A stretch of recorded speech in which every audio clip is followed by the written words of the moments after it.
This is the Morning Hookup on KFOR.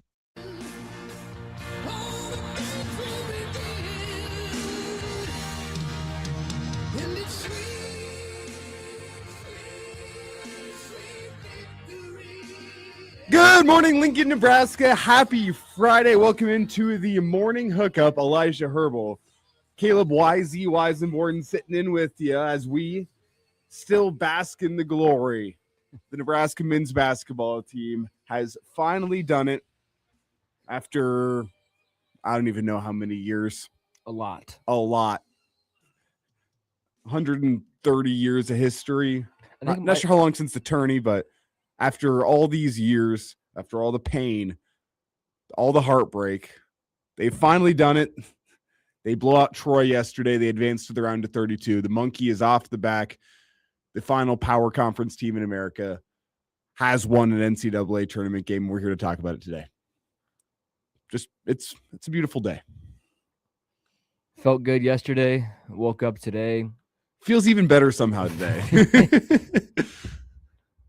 Want to bask in it as much as possible and then get ready for Vanderbilt tomorrow. Yeah, I was thinking today was going to be, I was going to wake up today and be like, all right, back to business. We're going to talk about Vandy. Mm-hmm. But I woke up today, it's still, there's that glow. Yeah. Just that glow of they really stinking did it. And now we got videos of people jumping in the canal in Bricktown from last night. The Husker fans. Oh, boy. They were partying late into the night. Did you see that video? I did not. Yeah, a Husker fan went shirt off and decided to jump into the canal. Yeah. So I mean, color me shocked.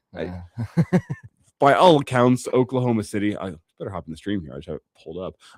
By all accounts, Oklahoma City was not ready for Husker fans yesterday. Mm-hmm. If there's any winners from yesterday in the NCAA tournament, you got to put the city of Oklahoma City up there. The local businesses. Yeah. Nebraska just paid off a lot of folks' college debts, car payments, mm-hmm. mortgages, whatever it may be. A lot of business owners, I should say, because from 7 a.m. Now I'm in the stream. You're welcome. 7 a.m. up until bars closed last night. Husker fans were out spending money, partying, enjoying the day. To be in Oklahoma City, where Hooksy is right now. Mm-hmm. We're gonna see if Hooksy's willing to hop on, if he's coherent enough to give us some of his thoughts on what yesterday meant. So maybe Bill Hook's coming your way later in the show, but it's an open day, open Friday. If you want to call into the Morning Hookup, feel free. 402-489-1240. That is, it's a scary thing to put out there. If you want to call in, feel free, because you never know what you're going to get. Never know what you're going to get. So, if you want to call in, though, feel free. That is the number to do it. I think you can also use 402-466-3776. I believe that's still in your speed dial from years and years ago. But we want to talk about it. Nebraska gets it done. We got plenty more to talk about as well with the NCAA tournament yesterday, a full day of games. I watched all of them I could. Pick an upset of the day. I think I know which one it was. It featured a 35-foot heave of a three to keep a team in it. That was a special game yesterday. Death taxes and some 3-point shooter on a mid-major team going crazy in the tournament. Yep. That was the epitome of March Madness right there. Yeah. So we'll get into that. We'll preview a full Friday of March Madness games. We'll talk a little bit of Nebraska and Vandy and anything else. I don't think I'm missing anything. It's March Madness all the time right now. Yeah. So we'll spend most of the day talking about it here. Caleb, what do you think? I mean, just give me your quick reaction. To me, I had to go out and sit in the truck for the last about 5 minutes of game time, just because I'm like, I want to hear Pavelka. I want to hear what KP has to say about this game, and that was well worth my time. Just to go out there and hear kind of 40 years of emotions all come to fruition right on the broadcast, right on the mic. So that's how I spent the last few minutes of the game, and then it was right back here to work and do a reaction show. But what was the experience like for you? I mean, they did a lot of what we have talked about on the show that they need to do, specifically not having to take a punch first before you wake up and respond. It felt like this team was prepared for what Troy had from the get-go. They knew they were going to try to be physical. They knew they were going to offensive rebound. And it felt like Nebraska kind of, showed who they were. Is that team that we've been missing for a while. And they showed that when they get going, they are an absolute force. When Price is in rhythm, when Jamarcus is finding them open, when Price is able to move freely and get open shots. Rink, before Price got going, he started the game taking things over down low. Everything worked, and they came out and threw the first punch and made Troy play their brand of basketball, and Troy wasn't ready for it. And you could see that. You could just see that Nebraska was well prepared for this matchup, and that's a testament to the players and the coaches. They wanted this one bad, and now you have that sort of, like you said, monkey off your back. You don't have to have that clouding over you anymore, and you can go play free. And I think that gives you so much momentum going into the next round. Yeah, and some of the things that I noticed basketball-wise early in that game that made me it's going to be a long day for Troy. They started doubling Rink Mast really, really early. They started sending that double team at him. And I know he had one turnover early. He got it stolen from him whenever they started sending that double team. And then right after that was whenever Price started going on his heater because they send the double at Rink. Here comes the ball reversal. They're going to swing it. Now it's Price in the corner. It's Price up top, wherever it was. Price was getting open looks. That Nebraska team was making Troy pay for sending doubles. So Troy kind of stopped sending doubles. They go full space offense. And that's where you see a guy like kind of Frager going and making some plays. Sam going and getting 2 feet in the paint. Jamarcus Lawrence, if they're going to try to play this team straight up, the other guys also need to go and have good games. And Troy, to their credit, I will say, they adjusted well on Price. They kind of adjusted well, and they did eventually find a defensive game plan that was the lesser of two evils, but they just didn't have the guys to straight up guard one-on-one with most of Nebraska 1 through 5. So it just became a long night for them once they realized, well, we can't send doubles at Rink. We can't guard anyone one-on-one. And if we help off of anyone, they're going to can a three-pointer in our face. And Fred said in his post game, after he mentioned how the team made history, he's like, and this is how we keep it going. These things right here: 6 turnovers to 17 turnovers, 17 points off turnovers to 5 points off turnovers, and 26 points in the paint to 10 points in the paint. They did so many of the little things that you need to win basketball games. And then when you just have a guy like Price hitting threes like that, everything was working yesterday. And I think the biggest thing is, we can sit in it and feel great about it. But what I said earlier, it gives you momentum going into the next round, and you can just feed off of that. I think you can really make a push when the team is playing like this, when they're together, when everything's working. This team is so dangerous. Oh, this is the team that we have been waiting to see that we saw in February and early January, December and early January, and kind of lost in February and March. And I was one of the big people that was just talking about how draining a Big Ten season can be. Yeah.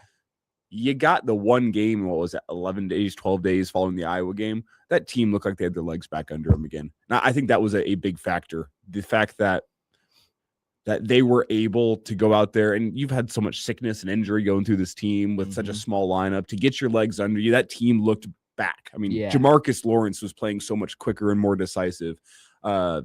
I thought Frager kind of had some of that bounce back that you've honestly been missing since the injury. You've seen it in flashes, but he kind of had that effort and intensity and bounce back about him. You just kind of saw it permeate throughout the team. This team played quicker, faster. They seem to be more locked in. I think it's just the result of making it through the end of just a draining Big Ten slate, getting yourself a good number of days of rest and understanding it's a whole new season right now. You kind of bring back that it's no longer the haze in the barn. Hey, everyone's 0-0 going in the NCAA tournament. It's go time. It's about going and winning basketball games. I think that that nature allowed them to lock back in. Combine that with the fact that they got some days off after a long season, and it looked back to what we knew this Husker basketball team could be. The second half, they were just out there having fun. Like they were just, it's like, it was that team that we saw that there's so much joy and togetherness, and like things like Frager throwing a pass to Jacobson in the corner, and before Jacobson even shoots it, he's got his hands up in the air saying it's good. Like they were just having fun out there. The chemistry was amazing. And Burke hits a 3 to go up 30. You think he just gave him the lead with 90 seconds left. The way he's fired up going back down the floor. Yeah. That is, I didn't even think about that, but the joy they played with that last half. That's what made it so fun for Husker fans. And credit to Husker fans. Fred Hoiberg gave credit to Husker fans. Man, you've seen a lot of people that were there or were watching. I've never seen a first round environment like that. And that's Husker fans for you. They made that place Pinnacle Bank Arena. That it was red everywhere. And I guess, Troy has red in their logo, but that was Husker red. Yeah, that was not. That was Husker red. It was all over the place. It was loud on the TV. I can't even imagine how loud it was in there. And you know what is really, really interesting with this game tomorrow? 7:45. That means you don't have to take off any work. You can wake up early on a Saturday, drive down to Oklahoma City, go to the game. Maybe you don't even go to the game. Maybe you just hang out with all the Husker fans around the scene before and after. However much red you saw in the stands yesterday, there's going to be more tomorrow. Oh, yeah. That's what's special about this. Is not only is it round to 32 now, you get perfect. Now I don't have to take work off. Or maybe it's only one day of work off. Oh, I wanted to see it before I believed it. Now they've done it. I'm going to go down and watch it. Now combine that with the 7:45 tip-off tomorrow night on TNT. You can just wake up, honestly, not even that early. You can hit the road at noon and be down there in time to get some drinks in you and make it into the game. Yeah. Like you can sleep in and still go down there. That tip time is a blessing for Husker fans. Vandy was already in post-game kind of complaining about the fact that, oh man, we're the only team that's playing a road game at a quote-unquote neutral site. Now, correct me if I'm wrong here. I don't think Nashville is that much further from Oklahoma City. It can't be. It's further down on the map. It's got to be somewhat closer. But yeah, it's got to be somewhat closer. It's 10 hours, so it's not that bad. That's doable.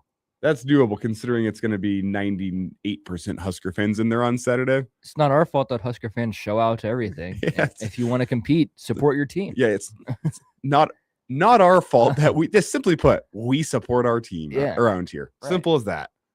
Yeah. So it's going to be a true road game for Vandy tomorrow. Simple as that. And they talked about the fact that we go and we play these tough road venues in the SEC. So we've heard him chant "Go Big Blue." Now we just have to hear him chant "Go Big Red." Brother, you haven't seen Husker brother fans. I don't think you understand what this team means, what this season means. This team is everything to Husker fans, not just because of the history they've made, but because Husker fans have been so hungry for a winner.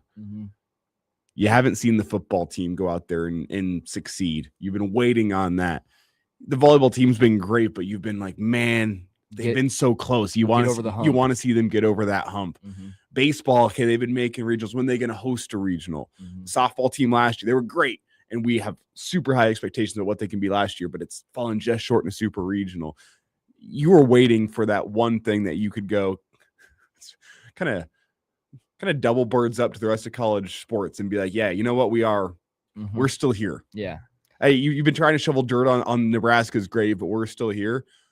And I know one game in an NCAA tournament is not that, but it feels like the first step where you're like, okay, there's finally something to be proud about. Finally a winner that you can go and cheer for and look across the country and say, don't you wish you had a team like this? It's been a long time since you've been able to say that. The thing about Nebraska fans is they aren't fair weather fans. They're not just going to be around when you're good. And that's why this one feels just so much more impactful, because they are good. And we just haven't had that, like you said, in any sport. And Nebraska fans have been around for the 5-7 football seasons. They've been around for the 3-9 football seasons. They've been around for Husker baseball. Yeah, they win Big Ten tournaments, but we want to see you in Omaha. And it feels so much more, especially now too, with getting that NCAA tournament win. This season has just been magical, and I'm just gonna ride it as much as I can. As not gonna look too far past anything, and just sit in it while I can. Sit back and enjoy. Yeah. Appreciate it while you still can. This team ain't gonna last forever. Yeah, it might only last about another 36 hours. Could. It might last into a whole nother weekend. You might have a chance against a 1 seed coming up next Thursday or Friday. Or it might be all done come 10 p.m. tomorrow night. Yeah. That's the beauty of the NCAA tournament. You don't know. Sit back, enjoy it while you can. They gave you something to be proud about tomorrow. We'll see what the future holds, but this team it's in the record books. Simple as that. Husker fans won't forget it. The team that finally got the monkey off the back, the team that finally went and did it. As I tweeted yesterday, they won't have to buy any beers in the state of Nebraska moving forward. That's what this team is. They finally did it. So we got plenty more reaction coming your way. Whenever we return, we'll kind of zoom out and take a look at the rest of college basketball from yesterday. It was a huge day of hoops altogether. A few upsets, a few close. So we'll take a break, be back in 3 minutes and talk about the day that was in March Madness.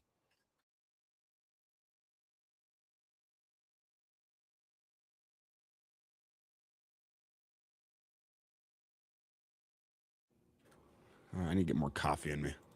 Yeah, I only had 1 cup this morning, so probably be buzzing until about 10:30, and then I feel like the brain waves are not getting to the mouth as efficiently as I want them to just yet. I know exactly what you mean. Let's go blow my nose. Allergies, they've only gotten worse. We got a couple cold days, and I'm like, oh, this is nice. I'm not even taking allergy pills. Yeah, I keep like punched in the face this morning. Keep scratching my nose and sniffling. That's terrible.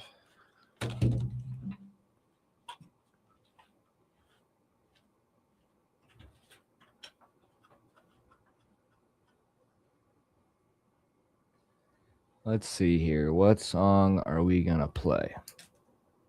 Do I want to keep up the whole like victory, we did it sort of thing, or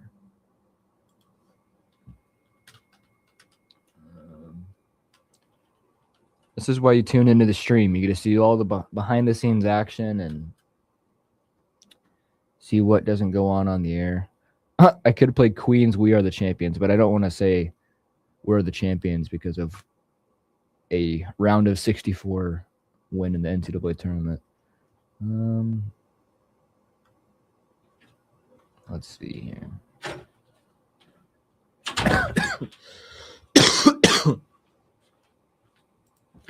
Bless you. That was just a cough. Thank you. You remember when I was sick? What was that, 2 weeks ago? Yes. Well, I had a cough back then, and that's like the only thing that's lingered around. Oh, I haven't stopped coughing for the last 2 weeks. There's going to come that day. It's probably going to be post allergies though, where you're going to get like a whole, not to get too TMI here, but you're going to get like a whole bunch of gunk up on that one big cough, and it's going to feel so good. Yeah. I said not to get too TMI here, then immediately proceeded to get too TMI. Let's see here.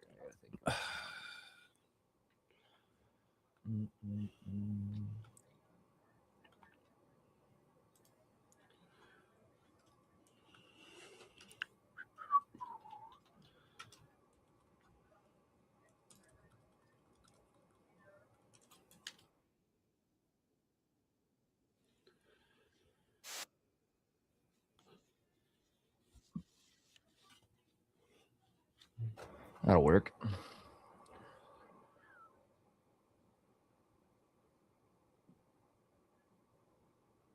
All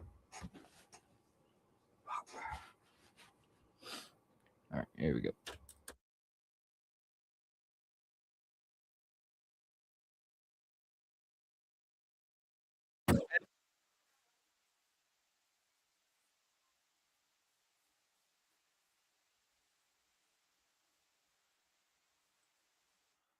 Welcome back into the morning hookup, rolling through on a Friday, getting you all set for the weekend. A huge weekend of hoops with March Madness action. Nebraska has finally done it. They're on to the round of 32 against Vanderbilt.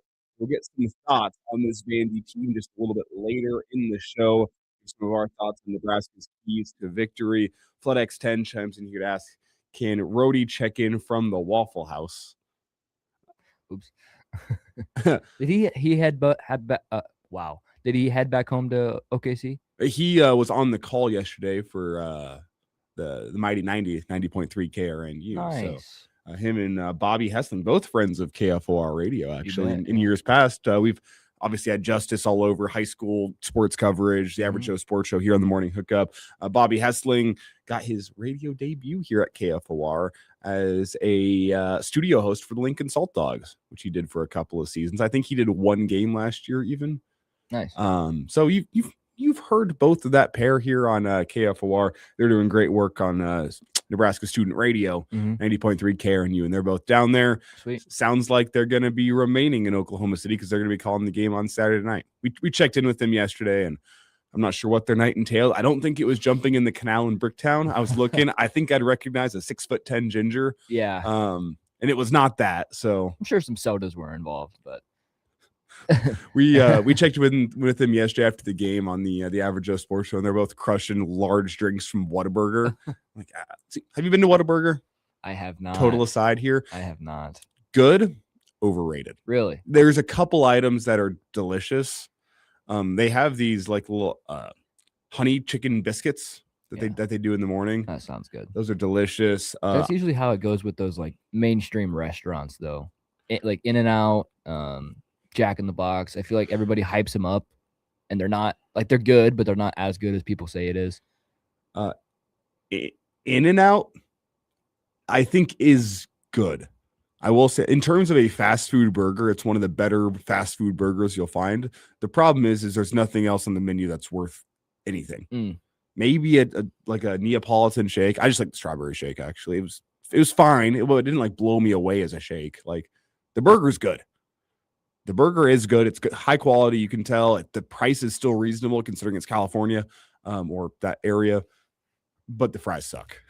You want to hear a hot take? And before we will get back to sports, I promise. But just quickly, hot take. And I'm not just saying this because of Hook's affiliation with chicken, but Cane's. I've never been a big Cane's guy. It's just chicken strips and fries, and the sauce is mediocre to me. To me, what keeps me coming back with that place, and I think there's value in both, is I actually kind of like the breading that they have on the chicken, though everything else is kind of bland around there. Yeah, they have the sauce, which I gotta add hot sauce to the sauce to make it better. Like, it's fine. It's not the be all end all. I'm with you. Yeah, there are a lot of great chicken joints, and then there's a new one opening by my house. Thank you, Bill Hooks. But you look at Whataburger. I am a big fan. They have their patty melts, very, very good. Like their regular Whataburgers are, but their patty melts are really good. They also have it's like a jalapeno something burger that's pretty good.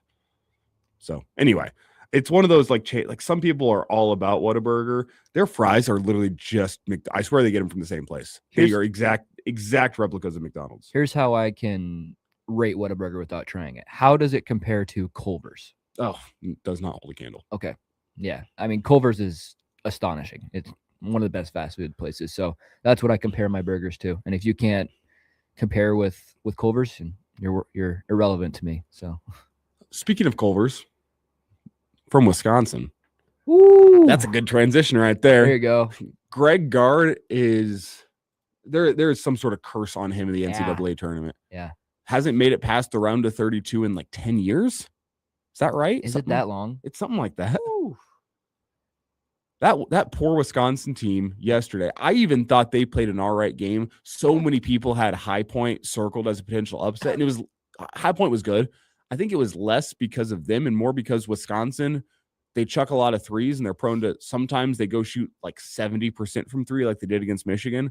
That was an approximation, but it was somewhere around there. Close. And then other times they go and shoot 20% and get beat by 30 by Nebraska. Yeah. Yesterday wasn't even a day where they shot it that bad. It was just High Point had one dude go absolutely nuclear. Yeah. And it happens every single year in the tournament. You have that one white boy from a mid-major who gets a little emotion and goes crazy. And yesterday, this guy hadn't even hit a 2 all season long. You know things aren't going your way when the guy who hasn't hit a 2-pointer in 13 months hits the finger roll on the break for you at the end of the game to win it for High Point. Yeah. He hadn't made a 2-pointer since February 2025. Yeah, it's a wild stat. And he has the confidence out in transition with a guy trying to chase him down to go finger roll. He didn't even use the glass. He goes finger roll. Yeah.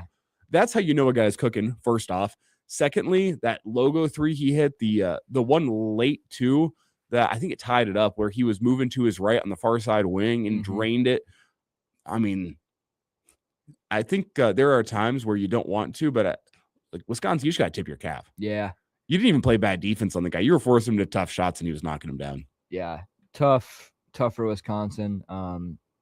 I had High Point in my bracket, and then it was one of those last-minute things where I'm like, Wisconsin's got the veterans. They're older. I thought it was a sucker pick. Yeah. There were so many people out there that had the High Point circled that I went, it's got to be a sucker pick. Mm-hmm. I'm going with Wisconsin here. I knew High Point was good and they were gonna give them a game, but I truthfully didn't think they would pull it off. And like you said about Wisconsin, that's the epitome of their team. They can go out and beat anybody if their shots are hitting. You got Nicholas Boyd, who, I mean, he gave you 27 points. John Blackwell gave you 22. That's exactly the recipe you want if you're Wisconsin. High Point just made more plays at the end of the game. That's all it was. And to my point, like Wisconsin, 39% from three. Mm-hmm.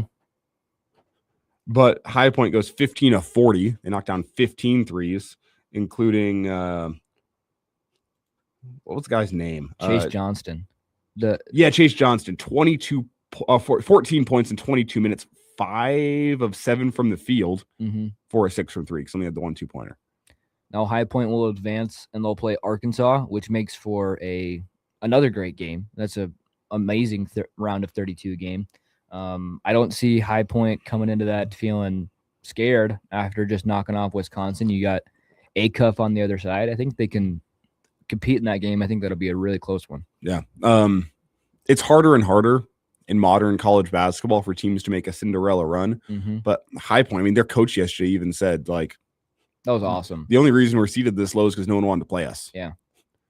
All these high major teams, like, they got to go play mid majors because this is what happens. Like that, he doesn't think that was some sort of fluke. He doesn't think that was just his team getting hot. He thinks that is what his team is, and no one knew it because High Point, they didn't get the chance to go play any high major teams. So I know he's relishing this opportunity to go and play Arkansas. I wouldn't bet against him, but Arkansas does have one of the best remaining players in March Madness with Acuff. That dude's a bucket. Yeah, he's a beast. So we'll see how that one goes. I'm looking forward to that one. Another popular upset pick that did not come to fruition yesterday, though there was the late comeback. Louisville holds on against USF South Florida. Yeah, I was so confident in South Florida. I had watched that team early on in the year and loved the way that they play. Really fits the personnel of their team, and they tried to have that play style against Louisville, the run and gun 3-pointers. They started the game 1 for 15 from the 3-point line. Not a recipe for success. Not going to win many games when you do that. Especially when that's like your whole brand of basketball is chuck 3-pointers. And they came back, I guess. But can you just imagine what would have been differently if they were able to make their shots? And that's what basketball is. It's make or miss sport. It's a make or miss sport. And USF was unable to make their shots yesterday. Now Louisville will advance and they'll get Michigan State, which should be a really good game. Another close one to an upset. Siena gave Duke all they could handle. Man, Duke said some really concerning things post-game, but that Siena team, you got to go hats off to them. Yeah. They did not have a sub into the game until the final 30 seconds? Yeah. Those starters left it all on the floor. They kind of had to. That was what they were forced to do against a team like Duke, and they just ran out of legs. Simple as that. I don't disagree with the decision. You got to roll with the guys that got you there, and their starting 5, man, were they playing well last night. Kind of ran out of juice down the stretch. But the concern to me is post game, you had multiple Duke players talk about the fact that they came into this game thinking it was going to be easy, thinking it was going to be a cakewalk. They didn't give Siena the necessary respect. That screams to me culture concern going into the NCAA tournament. It also screams a team that is young, and that Duke team is young. And that's kind of one of the results is sometimes you got to realize there's basketball players everywhere in this country, from Siena all the way up to Duke. Like, you're going to have guys that can play ball. But the fact that they're getting up there, and not just the fact that they had the mentality, but the fact that they're willing to get up there and say it in a post-game press conference, like, we didn't give Siena the necessary respect. We thought this was going to be a cakewalk. Yeah. Strikes you as a young and immature basketball team, which gives you concerns moving forward. They are going to have TCU next round, I believe. And that is, Duke's still got a massive talent advantage against TCU. And you would think a scare like this would give them the kind of, okay, we can't overlook anybody, but you never know with the young team. It's weird. Yeah, it's so weird to have that mentality in March Madness, just knowing the history of it. And anything can happen. A 16 seed has beat a 1 seed before. Multiple times now. Yeah. I don't know why you would overlook any team.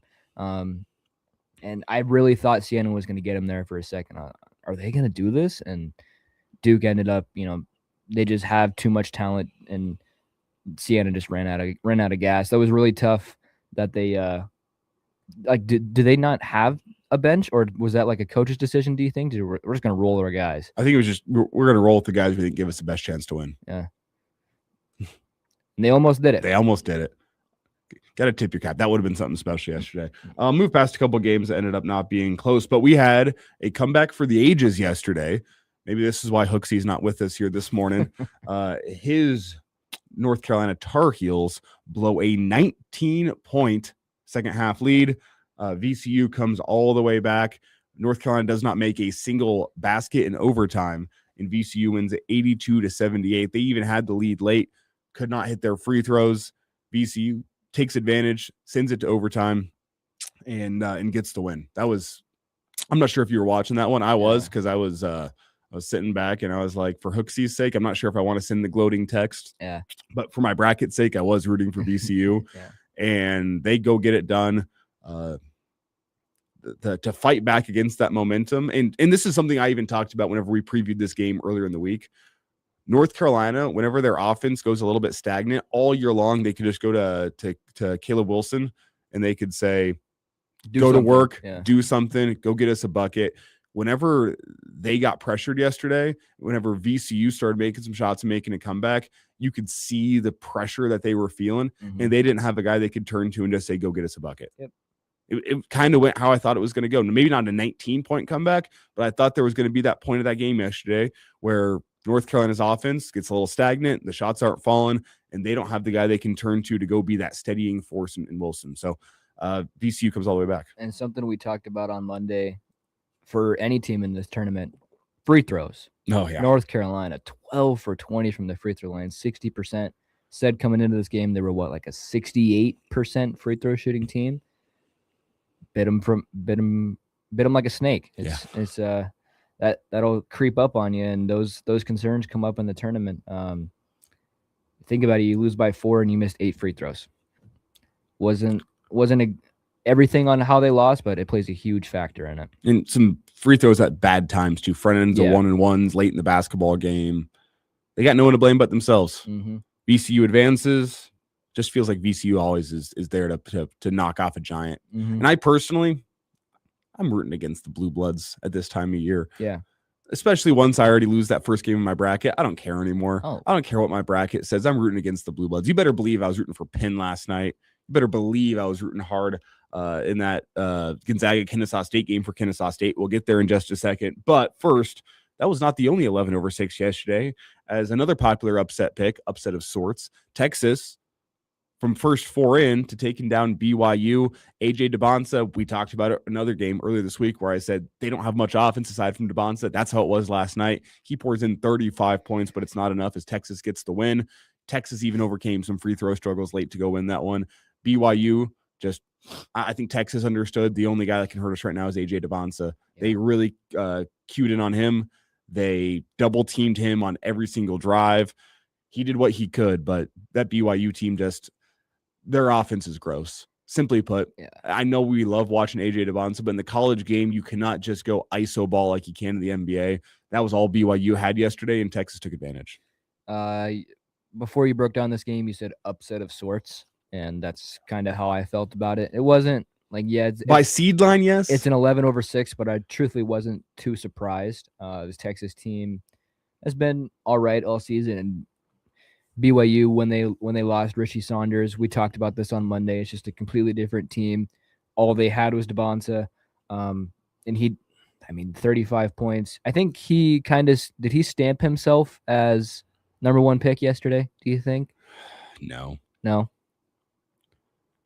I guess we haven't seen. He's top 3. Yeah. But it's hard to look past a guy. I mean, I still think Boozer's great, despite how bad that game was yesterday. Darren Peterson will still see. I'm excited to see how Peterson plays in the tournament. DeBonsa, he's going to be a top 3 pick. Yeah. I think we can agree upon that. Mhm. He's special like that. Kind of comes down to team needs and who gets that first overall pick. If it is the Pacers, I know they got the worst record in the league right now. Add DeBonzo with Tyrese Halliburton. Yeah, that'd be fun. Might have Indiana be a basketball state again. But Texas, pretty inspiring performance. I was impressed by them. They go and they'll get Gonzaga next round. What do you think about that game? You think Texas could take down Gonzaga? I mean, they just didn't look good last night. I'm not sure if you stayed up late and watched the Kennesaw State Gonzaga game, but Gonzaga they're unimpressive. Kennesaw State, they couldn't hit a three to save their lives. I mean, they didn't do it all game long. I need to pull up the stats here. 3 for 17. Yeah, 3 for 17. They needed some threes late. Gonzaga, they had more talent, especially on the inside, and Kennesaw State was the beneficiary of some calls that I didn't necessarily agree with late in that game that kind of allowed them to hang around. But Kennesaw State gave Gonzaga, you might not see it with a 9-point victory. Kennesaw State gave Gonzaga a big old scare. A big old scare. And the style of play, they were just driving inside, initiating contact, daring the refs to blow their whistles. And it worked for them. They stuck around in that game. Gonzaga looked flustered at times. And sometimes it comes down to momentum. And Texas is a team that's going to have more momentum. I think it's a conversation to be had about the conference that Gonzaga plays in, them and St. Mary's. I mean, I know Gonzaga played somewhat of a tough non-con, but have they really done enough to be considered a 3 seed? Are they overseeded a little bit based on who they name appeal? It's name appeal. It's based. They got Mark Few and they're Gonzaga, and you've seen them make deep runs in the tournament so many times before. And to be fair, they had a good year in the West Coast Conference. And I think people thought because Gonzaga had a few losses on their ledger, maybe it means the West Coast Conference is a little bit stronger this year. St. Mary's didn't look good yesterday. That Texas A&M team's nothing special, and they only put 50 on them. And I'm now concerned. I had Santa Clara beating Kentucky here in the first game of the day, which we'll get into here in just a second. Yeah. I wish I could go change that. I don't think that West Coast Conference was very good this year. No. And I don't want to make excuses for St. Mary's. They did have one of their best players sick. But 50 points in a basketball game is I can't even find the words for that. Like you said, Texas A&M is not anything impressive. Obviously, they're in the tournament, so they're a good team, but St. Mary's did not look good yesterday. And this isn't like one of those games where, the teams just slowed it down and they still shot well despite the fact that it was only 113 points scored. No. St. Mary's, their only salvation was the fact that they shot 43% from three. They shot 43% from three and only scored 50 points. Yeah. They were 10 of 23, which means 30 of their 50 points came from behind the 3-point line, not to mention another 4 free throws. So they only had 16 points that were not they were not 3-pointers or free throws. That were 2-pointers. Yeah. 18 of 47 they shot. Just bad offense. Last game here to highlight here before we kind of look ahead, because I want to give us some time next segment to the McNeese State and Vanderbilt game. Last game, St. Louis. Wow. That team, it's a tough draw, the fact that they got to go play Michigan. Yeah. But they smoked Georgia. That team can score in a flash. Georgia plays up-tempo too, so it played right into their style, but 102 points? Woo! They have they're a fun team to watch because they have 4 good athletes. They kind of get up and down the floor, make those kind of wow athleticism plays, and you go, oh, that's a good basketball team. And somehow their best player is this 6'10" kind of plotting Robbie Avila down low, where you look at him. He doesn't. I mean, we've talked about him before. He was played for Indiana State for a couple years and got some great nicknames. Kareem Abdul-Jabbar, not Kareem. Kareem Abdul-Jabbar. And you wouldn't believe it, but you watch and you go, oh, that's their best player. Yeah. And defensively, he's nothing special. On the offensive end, he's just kind of plotting. I mean, Jokic-esque. Exactly. Jokic-esque, because he plays the game at his pace and he seems to see the game better than anybody else. I'll be curious. Michigan's a tough draw for them. I think if this tournament were reseeded after day 1, they would not be a 9 seed with as good as they looked yesterday. But I mean, I'd give them a chance against Michigan just because they have a guy that sees the game better than anybody, including anyone on Michigan's floor, and Robbie Avila taking the floor for them this weekend. Yeah, they have a ton of avenues, in my opinion, to take down Michigan. That should be a really good game. Probably final score of 110 to 105. Yep. Oh yeah, the St. Louis isn't going to stop Michigan. No. No. They got to get out there and score points, and now we'll see. It provides an interesting stylistic matchup with Mara at 7'15" or whatever he is, against a guy in Avila that's just kind of skilled and plotting, and nothing about his athleticism is going to stand out to you. Couldn't jump over a phone book if he tried.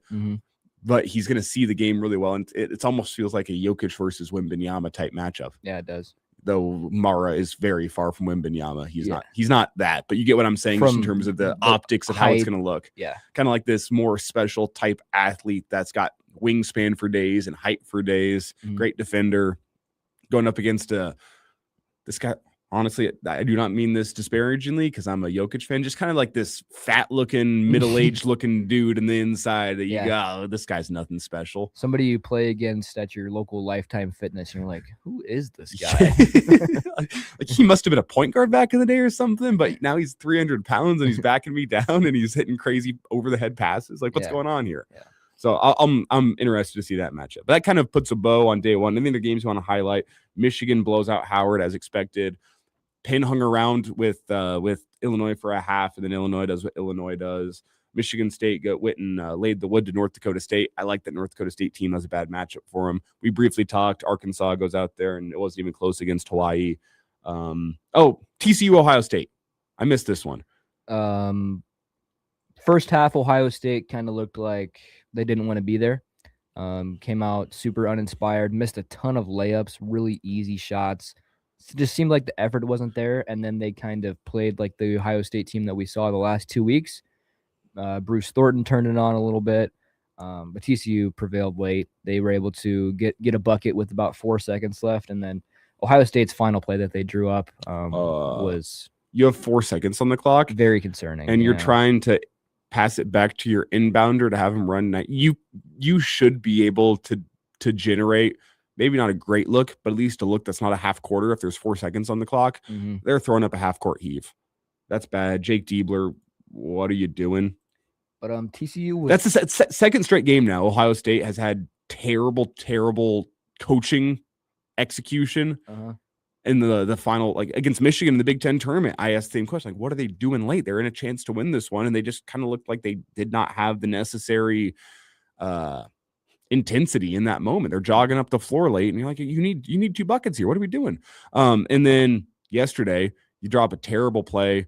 I like getting it in the hands of your best player in Thornton and letting him go make a play, but why are you making him go run 90 feet with 4 seconds on the clock to try and get a look? So I think Ohio State got let down a little bit by their coach, especially given the comeback that they pulled off. But that was a great way to start the day of March Madness, the weekend, the month of March Madness, really. Yep. So that'll do it for us here this segment. We got one more quick segment. We're going to talk some Vandy and McNeese State. That's the one game we left off. McNeese State gave Vandy all they could handle. What does that mean for Nebraska? We'll talk about that when we return.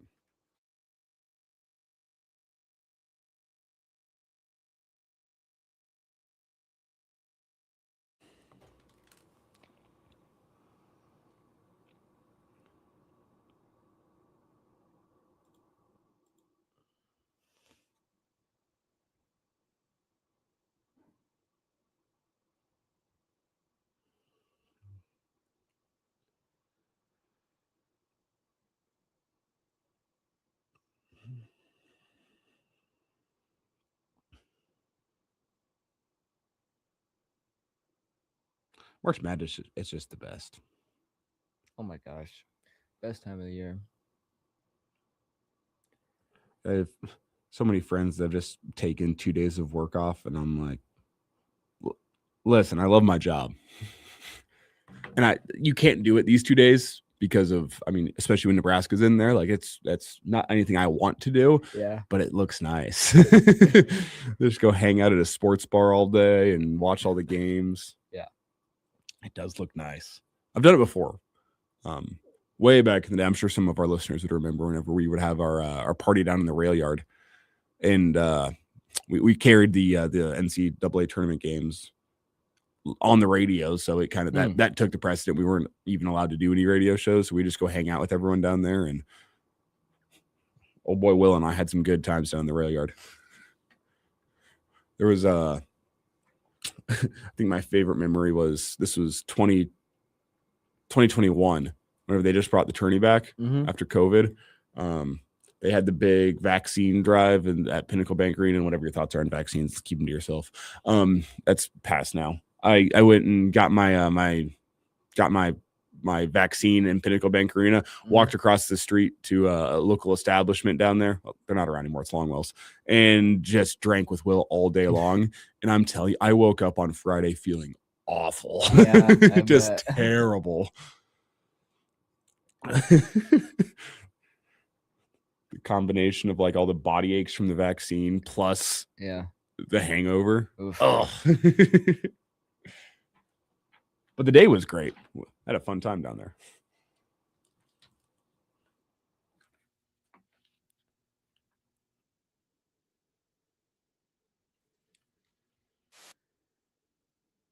That is such a great warm weather song.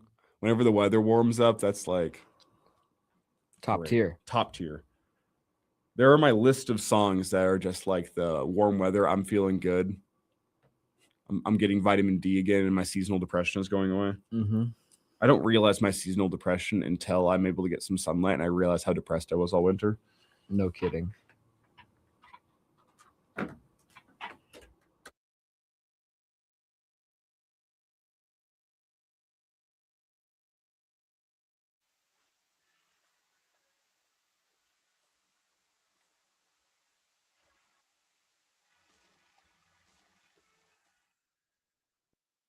Welcome back into the morning hookup. One final time here, hour one on a Friday. We have what, about 3.5 minutes to talk? Quickly, and I think we'll get back into this next hour just a little bit as we look ahead at Nebraska, what awaits this weekend. We quickly talk Vandy over McNeese State. McNeese State did what McNeese State does, simply put, and Vanderbilt still overcame. I thought that was a bad matchup going in for Vandy, just because McNeese State generates a whole bunch of turnovers. They don't turn the basketball over. You saw that. Vandy, 13 turnovers. McNeese State, just 5. But kind of the stat within the stat is those 5 turnovers, Vandy gets 13 points off of turnovers. Vandy turns it over 13 times. McNeese State only gets 16 points off of those turnovers. So that is kind of a stat within the stat there.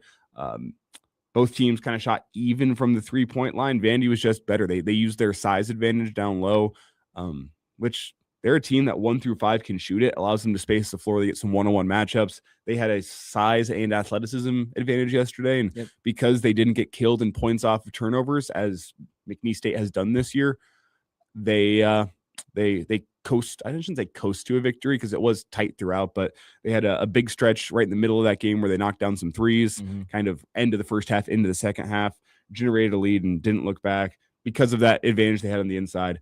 20 free throws for Vandy. They knocked down 17 compared to just 9 of 9 from the free throw line for McNeese State.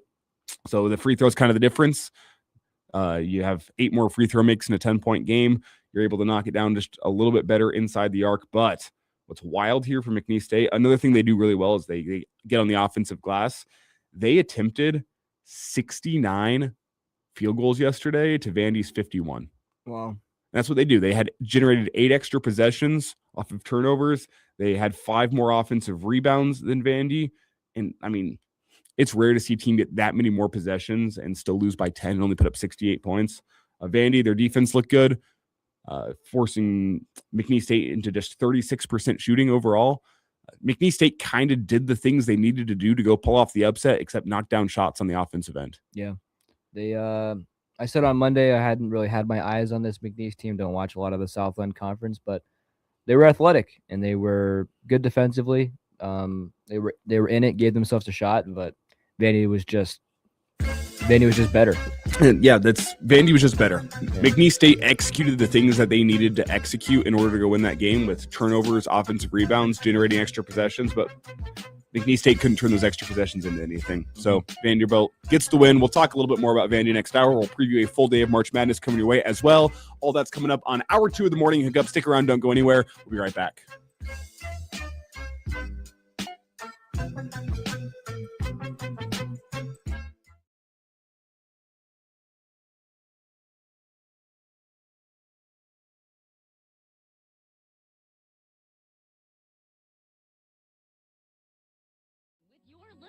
Take a break from the day-to-day and enjoy a soft play area right next to a convenient and comfortable cafe where you can grab a coffee, some juice, or snacks. Little Beans Play Cafe in the Edgewood Shopping Center. Learn more and reserve your playtime today at littlebeansplay.com. This week, get a 5-visit punch certificate to Little Beans Play Cafe worth $62 for just $25 at realdealslincoln.com while supplies last.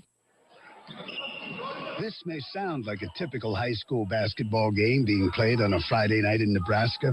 In fact, it's a crash course in cooperation and teamwork. It's a test of dedication, determination, and drive. It's character development in action. If you think high school sports are only about competition, think about this. High school sports can play a critical role in a student's overall education. In fact, studies show that students who participate in school sports are more likely to enjoy greater levels of achievement in their academic lives. At the same time, playing sports helps teach lessons not covered in the classroom. Lessons like tolerance, respect for the rules, and the importance of supporting your community. High school sports, a winning part of a complete education. This message presented by the Nebraska School Activities Association and the Nebraska State Interscholastic Athletic Administrators Association. My mother was always very active and independent, and she was familiar with her neighborhood. But one day, she stopped at the stop sign for much longer than usual. She wasn't even really sure where she was at. It's important for you to talk to someone about it. I felt so much better after my son told me, Mom, we'll figure it out. When something feels different, it could be Alzheimer's. Now is the time to talk. Visit alz.org/ourstories to learn more. A message from the Alzheimer's Association and the Ad Council. Staying healthy and comfortable starts with the air you breathe. If you're noticing more dust, odors, or allergies, it could be time for duct cleaning from Bryant. Pure Air starts with cleaner air ducts. Pair with enhanced filtration and purifications options, and the difference is amazing. When the air you breathe is clean and fresh, your home smells fresher, and your family is healthier. Time for cleaner air in your home? Call Bryant for a free estimate. Bryant Air Conditioning, Heating, Electrical, and Plumbing. 467-1111. Bryant, whatever it takes. Let's go. At Liberty First Credit Union, you don't have to wait. Get auto loan rates as low as 2.99% and personal loans as low as 7.49% for up to 36 months.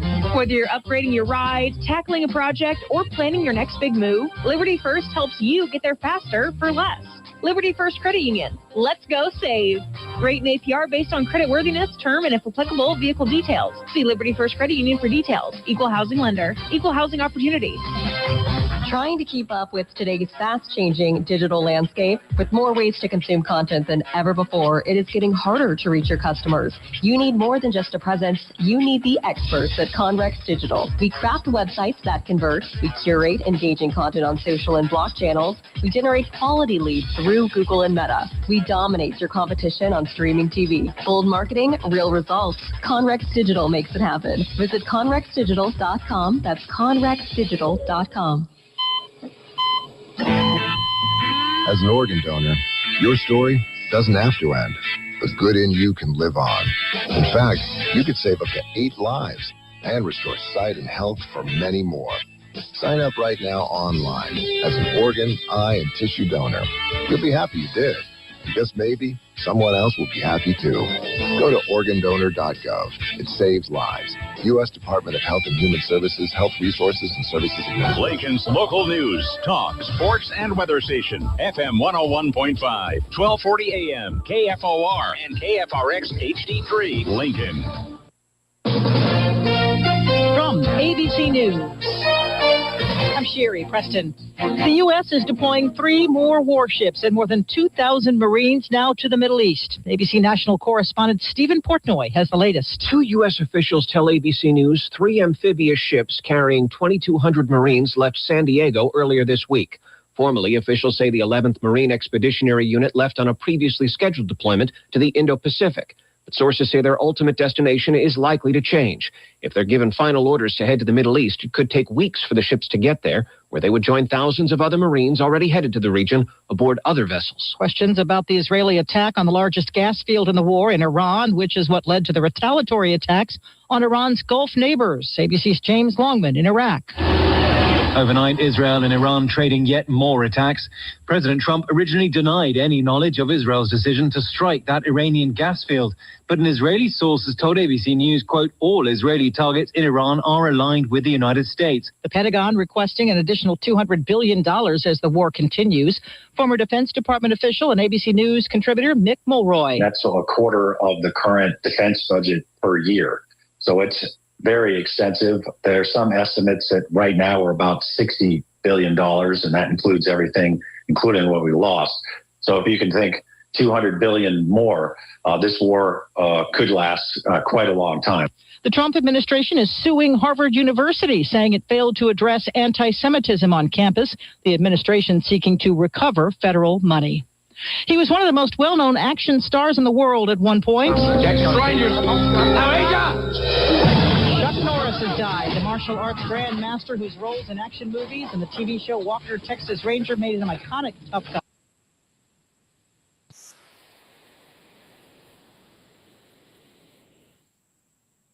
$5,000. That's the average amount of money people in the U.S. are now spending on gas in a year. $5,000. That's crazy. If you drive, you have to download Upside, the free app that gives you cash back every time you get gas. That's right. You can earn real cash back with Upside just by buying the gas you're already buying. You can literally start earning cash back today. I use Upside every time I fill up, and I've already made around $300. You're putting gas in your car anyway. Why not get real cash back? If you like free money, download Upside. I'm saving the cash I earn from using Upside to help pay for a vacation later this year. Download the free Upside app now to earn cash back every time you buy gas. Use promo code SOUND to get an extra 25 cents per gallon on your first tank. You can cash out anytime right to your bank, PayPal, or a gift card for Amazon and other brands. Just download the free Upside app and use promo code SOUND for a 25 cents per gallon bonus on your first tank. That's code SOUND for a 25 cents per gallon bonus. An update on the western Nebraska wildfires. Good morning. I'm Jeff Motes. Sunshine, 62 degrees at KFOR. About 11 members of Lincoln Fire and Rescue that were out helping in the Morrill County wildfire were demobilized Thursday, and they are back home.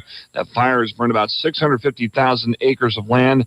The latest update on that Morrill fire is that it's 98% contained. While we're a week into the wildfires in western and central Nebraska, it was a week ago yesterday, the fire departments and deputies were working several wildfires that broke out across western and southern areas of Lancaster County. I think I counted a total of 9 different fires throughout Lancaster County late afternoon and into the early evening. Emergency Management Director Jim Davidsaver tells KFOR News, thankfully no outside resources were needed to help fight the fires. He credited the dedication and cooperation between the fire departments that serve the county and the sheriff's deputies in protecting the public. No reports of any damage or injuries. Secretary of State Bob Evnen has certified the statewide Nebraska ballot for the May 12th primary. State statute says that the Secretary of State is tasked with certifying the candidates, offices, and measures to be placed on that statewide ballot at least 50 days before the election. The Lincoln Lancaster County Health Department has now established a 5th Health to Go vending machine, this one under the Elaine Hammer Bridge near 27th and Y. Health Director Kerry Kernan says since the rollout of 4 other vending machines in mid-January, nearly 3,400 products have been dispensed. Items currently available will include feminine hygiene products, condoms, pregnancy tests, at-home HIV tests, emergency contraception, and naloxone or Narcan, which is a medication used to reverse the effects of an opioid overdose. The items are available at no cost. You can read more up at KFORnow.com. Lincoln's first forecast today, sunny and a high of 85. Tonight, mostly clear, a low of 50. There's a fire weather watch in effect through the day tomorrow. Otherwise, sunny and a high of 93. Partly sunny, breezy, cooler Sunday and a high of 67. 62 right now. I'm Jeff Motes, KFOR News. Jackson Hewitt has a great tax prep deal, $149 or less. Missing out is like ignoring the check engine light in your car. You'll regret it. Seriously, the price is only $149 or less, no matter how complicated. So don't wait. Like when you get a password expires today alert, or you're shopping online and there's only one item left. It's like your taxes are in the cart. Just complete the purchase. Hurry. This deal for $149 or less is like your phone at 1%. It's about to power down. Limited time offer for new clients on federal returns. Participating locations only. Terms at jacksonhewitt.com/149. DQ presents the Spicy Menu. For a limited time, try the new Flamethrower Chicken Strip Basket for $6.99 with spicy, bold strips that heat you up. served with a side of famous DQ soft serve as a dip to cool you down. That's right, dip those spicy chicken strips right into soft serve, plus fries and toast, all for just $6.99. And add a new pineapple lemonade sparkler or cooler made with tahini. It's the limited time only spicy menu. Get it delivered in the DQ app. Happy tastes good. This is the Morning Hookup on KFOR.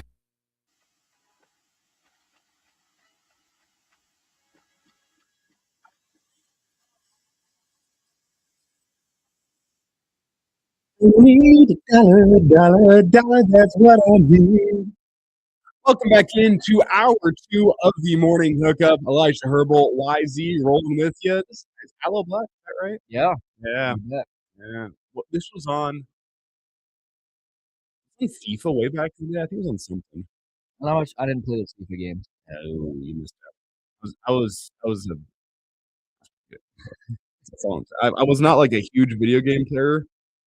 Like compared to, as you know, there are those people out there that are just those like video game demons that are playing 24/7. They're really good at games. FIFA was about the only game where I would like I could challenge anyone. I'll beat you. Fortnite, I was terrible. Call of Duty, bad. Like I enjoyed Call of Duty, but I don't think in any Call of Duty I was ever like positive kill death ratio. I was playing game like I was, that's not always like the most important thing when you're playing domination and whatnot. Like So I was never. I played the sports games, Yeah. 2K, college football when it was back on the PS3, Madden. Not a video game guy anymore. Past those days in my life. Pretty much same. Yeah. If I sit down and play video games too long, I get anxiety. Yeah. I'd rather sit and watch sports. It's funny. Whenever I'm playing video games, I'm like, there's something better I should be doing with my life. And then I flip on a sporting event and I go, I'm going to sit here for the next 7 hours and absolutely forsake all my other life responsibilities. And that doesn't happen to me. So, no, but FIFA was the game. Hey, if you're out there, you're a FIFA player, I'll still give you all the smoke. I'm still fire. That completely derailed my train of thought. Good song, though. Good song. Day 2, round of 64, NCAA tournament, March Madness upon us. Another good day of games. And what is special personally to me and what makes the first round so watchable compared to the other rounds is the fact that you have 3 to 4 games on at any given time. Yeah. That's what I love about this specific first 2 days of March Madness is if there's 3 or 4 games on at any given time, there's always one on that's good. That's still competitive, even if you have a couple blowouts. And they set it up so perfectly where if all 4 games are good, you can go from the finish in one to the finish in the next, to the finish in the next, to the finish in the next, and you flip over and you got another game that's kind of like wrapping up the first half. Like they time these games out so well. And I think we have some really, really good windows of games today that I'm really looking forward to. The toughest is going to be midday, I think. But let's start off. We'll run you through the slate. We'll kick things off this morning, 11:15, about an hour away from tip-off between Santa Clara and Kentucky. We briefly hit on this last hour. I picked Santa Clara in my bracket. Yeah. They've been they have not lost anything big this year, but as we talked about, that West Coast Conference, maybe not as good as we initially thought coming into it. Kentucky, obviously, it's not been a great season for Kentucky. Mark Pope is, I don't know. He doesn't seem like the rightful successor there, and he had a really interesting response yesterday because he got asked at the press conference. Maybe this was Wednesday, actually. He got asked about the Yaxel Lindenborg situation where, like, did you actually offer a player $7 to $9 million last year to come play for your team? And he had this whole big tirade about how, well, there's people in their underwear in basements that think they can call themselves media members now, and we need to be smarter about who we listen to. Like there's right media that gets sources from the right place, and then there's other guys that just make stuff up in their basement and pass it off as news. Brother, how tone deaf. Yaxel Lindenborg said himself that you offered him $7 to $9 million. He's not just some guy in his basement in his underwear. Like real journalists are reporting on this because the kid said it himself. Yeah, I was completely lost on that statement. That's kind of how I felt about this Kentucky team all year. I've been lost on my sort of thoughts about them because they've been so up and down. They've had injuries roll through them, and they've had to have different lineups and different guys step up. They've never really had a sort of chemistry or continuity. They've looked really good at times, and they've also looked really, really, really bad. How they match up against Santa Clara, I really don't know. I picked Santa Clara in my bracket just because of that inconsistency from Kentucky. You never know what team you're going to get. Santa Clara is the type of team where they can get hot and give Kentucky a game, but I also wouldn't be surprised to see Kentucky win this one. So what I will say is Santa Clara, when you look back, I know it's the West Coast Conference, which I have a lesser opinion of today than I did yesterday. No one's really run away from them this season. They've kept games close. They've lost some games close. They've won some games close, but most of the games have been close. So I'd expect them to be in this game. But now that I see what the West Coast Conference is, I'm not sure they've played a team like Kentucky yet this year, at least recently. So we'll see. Should be a good game to kick us off. And then I like the second game as well because this was something of a popular upset pick. I went back and forth on this one. I decided that matchup-wise, I don't think Akron has the horses to go and beat Texas Tech, but it's Akron, Texas Tech at 11:40. So I think it's a good first two games start the day. I'm rolling with Texas Tech in my bracket. Wouldn't be super surprised, but again, matchup wise, I don't think Akron is the team to go out and beat Texas Tech. Yeah, I mean, when JT Toppin for Texas Tech went down, it was kind of the sentiment around the college basketball crowd that Texas Tech was just going to fall off a cliff and not be the same team. And it's been kind of true, but they've also been able to figure out how to play without him. And they have a ton of guys that are really scary around the perimeter. You talk about guys that don't shoot 2-pointers like that kid from High Point. Texas Tech is a guy like that. Atwell, all he shoots is 3-pointers and he can spray them. Same with Christian Anderson. He can get hot from 3. Lawan Watts is a really good bucket for Texas Tech. They still have a ton of guys on this team that can produce for them, even without JT Toppin going down for the rest of the season. And then so does Akron. Talk about a team that shoots the 3 ball. So this is going to be one of those fast-paced matchups. You have a total at 154.5. So that's kind of indicative in that line that this is going to be a high-scoring game. This should be a fun one. I can see it going either way. I do have Akron in my bracket, but I don't feel great about it. Yeah. We're still waiting on that 5-12 upset. Yeah. Still waiting on it. No, High Point was a 12. I thought they were 13. Yeah, they were 12. So we got the 5-12 upset, which happens every single year. We'll see. I just don't think Akron's got the firepower to keep up with Texas Tech, but we shall see. That's how you start off the day. And then I think we kind of hit a lull midday. Not a great midday. You have Long Island against Arizona.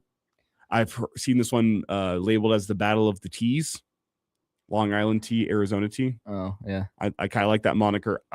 I think Arizona is going to smoke them in this one. Arizona, to me, personally, I have them winning in my bracket. I think they're the best team in the country because they offensively, they kind of play. They don't play this modern style of basketball where they're going to jack up a lot of threes. They are going to physically go and manhandle you down low. They're going to get a lot of shots within 5 feet. They're going to knock them down at a high clip. And they have good 3-point shooting. That's the thing is they just don't feel like they need to use it. Mm-hmm. Maybe is slightly inconsistent from behind the arc because they're not that team that's going to be jacking up 33s a game, but it's because they get what they want on the inside. I think they are going to go physically manhandle this Long Island team. Oh, yeah. The combination of Mo Krivas, what's the other European guy's name? Karchenkov, Toby Awaka, Koei Pete. Those 4, they're all 6'8" or taller, and they are strong. They are massive. Yep. Long Island, really cool story. They went viral for have you seen what they do during their free throws? No, I haven't. Okay, so there's 2 guys in the crowd and they go fins up, and then everybody in the crowd goes like this to put their hands above their head. It's really cool that they're in the tournament. They have a cool mascot, the Sharks, but it'll be unfortunate for them today. Arizona is going to dominate this. They're too good. Yeah, it's just they're too big. They're too strong. Yeah, like they don't have one of those styles where you worry about them going cold just because they're getting all their shots from 3 feet and in, 5 feet and in. Right. They're going to back you down, physically dominate you on the inside. They're going to grab all the rebounds. Like LIU will need to go and shoot a crazy percentage, like above 50%. Yeah, like they're going to need to go if they want to win this basketball game. They're going to have to be a jump shooting team. Mm-hmm. I don't see it, but that takes us to the next game, which is I think is another terrible one. Wright State and Virginia. people look at Virginia, and I think there's no trust there because of the losses that they've had in the NCAA tournament. And hey, maybe that's how it goes. This Wright State team, they're a 14 seed and they're somehow overseeded. Yeah. They're horrible.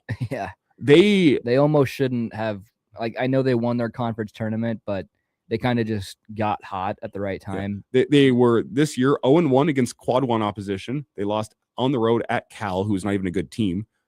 They were 67th Cal in the net rankings, which means they were 3 spots away from that not even being a quad 1 game. They were 0-2 in quad 2 games, and they're sub 500, 5-6 against quad 3. Yeah. And they had 2 quad 4 losses this year. This Wright State, to see them as a 14 seed, they were a bid stealer. They were a bid stealer, and I'm surprised they got seeded as high as a 14. Mm-hmm. This Virginia team, who got hot at the right time, was playing really, really good basketball. I think of all of the games today, this is the one I see the least probability of an upset. Yeah. Super hot take, but I do have Virginia in my Final Four. I think this team is very capable of doing that. Though if they win this one, they'll likely get Tennessee next round, and that's probably going to be their hardest matchup. And if they get through that one, I think they have a pretty nice road to get to the Final Four. If you haven't had eyes on this Virginia team, I would watch them today. They're very solid. Yeah, and they settled into themselves, and over the last 2 months of the season, they were playing their best basketball. They're a complete story of a team that's hot at the right time. Based on the last 2 months, I know they're a 3 seed. They're playing like a high 2 seed based on how they finished the season. Mm-hmm. I don't see Wright State hanging around. I don't think Wright State's good. I really like Virginia's coach, Ryan Odom. He's had some good stops. He was at Utah State.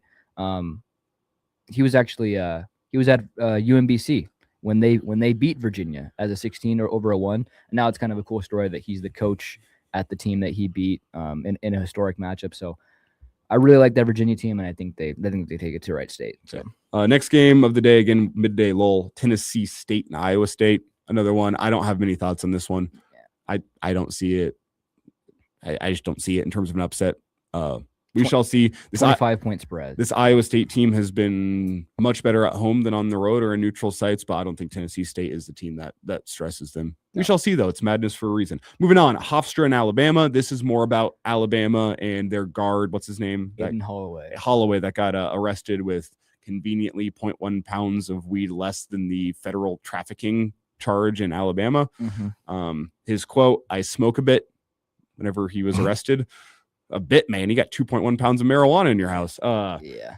That's kind of the unknown, but I still think even with him on the floor, Alabama just scores way too many points. Their offense is high flying. It's electric. Yeah. Sure, their offense will take a little bit of a hit without a guy who provides you, I don't know his exact numbers, but he gets you probably around 15 points a game. But they still have LeBaron Philon, kid from Omaha, Latrell Wright. So, yeah. I watched him. I went to high school at Millard North in 2020 when Hunter Salas and St. Thomas and those guys were there. They had some great games against Omaha Central, mainly because of Latrell Wright. So that kid's an absolute great basketball player. Brings it on both ends. Yep. He missed most last year because of an injury, and he's back this year playing well. What's interesting about Alabama is they jack up a lot of threes. Yeah. And it's interesting because they're a totally different style than some of these other teams that jack up a lot of threes because they're big pick and roll, get to the inside and then kick it out and find 3-point shooters on the outside, which it works for them. They knock down a lot of threes. I think it's almost guaranteed that they're going to put up 80 points today. Yeah. And I just don't see Hofstra doing that same thing to them. So they have, without Aiden Holloway, they still have 5 or 6 guys that shoot 30% from 3. So they're not going to take that much of a hit without Holloway. Next game, Utah State and Villanova. Another one I don't know that much about. It's an 8-9. I'll flip a coin. That should be a competitive game after some midday games I don't see being competitive. 4 straight of them. You have Utah State and Villanova, which should be good. That one tips off at 3:10. Yeah, it should be a good game. Really tough to pick. Two teams from 2 conferences that, they're all right. They're not great. The Big East is really down this year. The Mountain West Conference is okay. I couldn't tell you. Both teams have had their struggles. Both teams have looked good. This should be a competitive game. Should be a fun one to watch. And then the final game before the dinner break, I think it's a tough draw for Miami of Ohio. They get Tennessee. 325 is the opening tip. Miami of Ohio looks really good in the play-in games. Tennessee, what's the best way to put it? They've flown under the radar. Mm-hmm. They're, I think, one of the best 6 seeds out there. But we'll see if Miami of Ohio's got confidence. We'll see what they can do. Do you think they have the same strategy? Go out there and shoot 45 3-pointers? I mean, is that going to continue to work for you? You kind of just play loose and just have no fear. Go out there and just play your game and shoot. That's what they are. And if the shots are hitting, of course they can. Like we said earlier, it's a make or miss sport, and the shots are falling. They could do this against Tennessee, but I do think they are just a little bit outmatched in this one. The Almanac Jeff Motes has sat down with us. We'll get to him in just a second, so we got to start moving a little bit quicker. We were talking way too much about how bad Wright State is. Iowa and Clemson. I have Iowa in my bracket begrudgingly. We'll see. I think guard play at this time, Bennett Sturts, I think will be the difference. Any thoughts? I agree. We talked about this one on Monday. It's going to be a crawl. It's going to be a slow-paced game. Ultimately, I like Iowa. Northern Iowa and St. John's 6-10 tonight. I picked Northern Iowa less because of them. I mean, they slow it down. They play a slow pace. And St. John's has had way too many nights this year where they've just gone cold shooting the basketball. If it is a low possession game and they are not knocking down their shots at a high rate, I mean, no one runs away from Northern Iowa, first and foremost. Mm-hmm. And I can see St. John's going cold in a new environment with some pressure on them. That's why I picked Northern Iowa. But that's the 6-10 game. Yeah, interesting. I agree. I have St. John's in my bracket, but I would not be surprised to see Northern Iowa make a little bit of noise. Yeah. UCF and UCLA 625. UCLA has been one of the hottest teams. They've definitely turned it on. That win against Nebraska kind of sparked something in them. They were the closest team to beating Purdue in the Big Ten tournament. They were down 10 and going a 10-0 run late to tie that thing up, and then Purdue just too much late. But that UCLA team, they're a really good 7 seed. I'll put it like that. Based on how they're playing late, we'll see if they can keep it rolling. Yeah, give me UCLA. Purdue and Queens, again, same thing. Purdue, I know they had their lull, but they seem to be a veteran-laden team that knows when to turn it on. They have turned it on late in the season. I'm not betting against Braden Smith. The only reason I don't have Purdue in my Final Four is Cox and Lawyer are too prone to having an off-shooting night. And if an off-shooting night pops up for both of them on the same night, Purdue's going to lose a basketball game. Yep. But with Clough and Kaufman-Wren and Braden Smith and Lawyer, they're veteran-laden and too veteran-laden to lose that game in my eyes. Prairie View in Florida, I don't know. 35-point spread. That tells you everything you need to know. Yeah. Cal Baptist in Kansas. I want to say Cal Baptist makes it a game, but they have one guy on their team who's pretty much their entire team, and I think Kansas ultimately prevails. Darren Peterson, don't know if he's going to show up in the tournament. It's been a weird story all year, but Kansas still has dudes. Kansas still has some guys. Give me Kansas. Then the final 2 games, Furman and UConn. Furman obviously had that huge upset of Virginia just a couple years ago. We'll see about this UConn team. The Big East did not look as great this year as they have in years past, but UConn is still UConn. They still have great talent, and they completely out-talent Furman. I'll be curious to see. I wouldn't be surprised if that game was a little bit more interesting. It's the top password down there, Motzi. I'll help you in a second. So we'll see. And then final game, Missouri and Miami of Florida. The only thing about that Missouri and Miami game, they're pretty much, they're similar play styles. They match up very well with each other. This game's in St. Louis, Missouri. So it's going to be a home game for Missouri. So I think that gives them a huge advantage. So yeah, I picked Missouri in my bracket. That's also, even though it's a 10-7, a bit of a coin flip toss-up game for me. Mm-hmm. Both of these teams have played a lot of teams close this year. They haven't come out on the winning end against some of those top teams, but we will see. This is an interesting set. SEC versus ACC. We shall see. So that's the slate of games.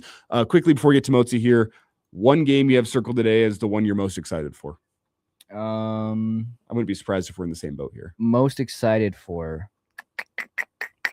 It's going to be a weird one, but I think it's 11:40, Texas Tech and Akron. Okay. That's going to be a very offensive game. So if you like to see a lot of scoring, tune into that one. And I think that one will be exciting. The game I'm most excited for, I probably won't be able to watch much of because I'll be doing a radio show. That's Miami of Ohio and Tennessee. I want to see that one. Yeah. But then the game after that, I'm excited for Northern Iowa and St. John's. Yeah. Because I think that's an interesting matchup of styles. So there is a full day primer for your March Madness action today. Should be another great day in the round of 64 as the final teams will be punched, or the half of the field will be punching their ticket to the round of 32. So looking forward to a full day of basketball. We're going to step aside, take a quick 3-minute break, and when we return, we come back. The Almanac, KFOR's own Jeff Moats, previews the high school baseball season.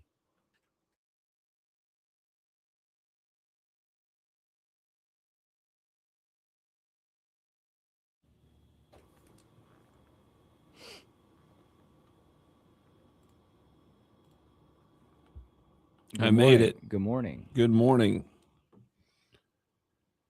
Got breaking news. They have named the Gatorade Player of the Year for boys basketball. Have they now? There's good candidates this year. And I will mention it on the air. Okay, no spoiler. No spoilers from Mozi. Trying to think of a guess in my head. No, we saw them play. Really? 3 days of the tournament. 3 days of the tournament. That means that they were in the state title game. They were. Okay. Wow. Which one is it, though? There's a few names I won't be surprised. Yeah. This didn't surprise me, though, considering the performance. And they named the gal from Miller, Allie Pabin, got the girls' player of the year. I mean, she's going up to Minnesota to play ball, so. But I was surprised nobody from North Star got it. Yeah, Amy Lou was the one. Lou would be, I thought her and Pinchin would be at least the two up for consideration. You see your phone?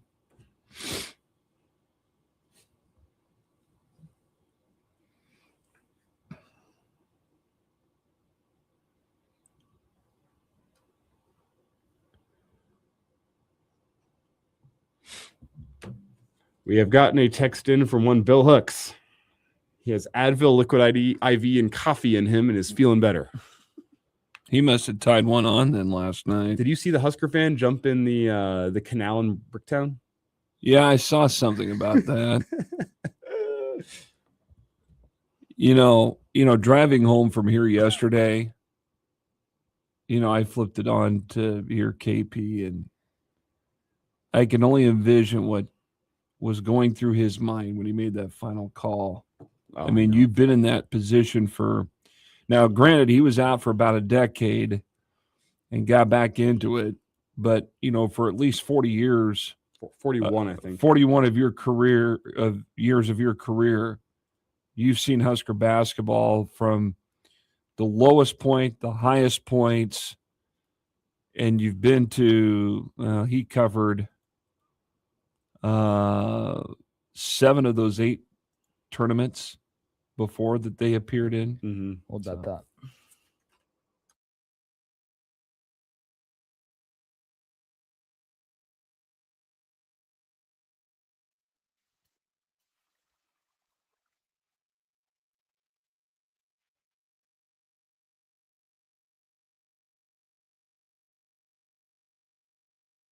Welcome back into the morning hookup, rolling through a Friday. March Madness on the mind today. We have a whole new season starting soon. We welcome in, I guess, starting yesterday. Yeah, baseball. We welcome KFOR's own, the Almanac, Jeff Moats, to the show. Moats, good to see you. You too, fellas. By the way, that song, "When Everyone Bites the Dust," Queen, I like that. If for my funeral, whenever that would be, I want to have that played. I'm kidding. Maybe I'm not. That most.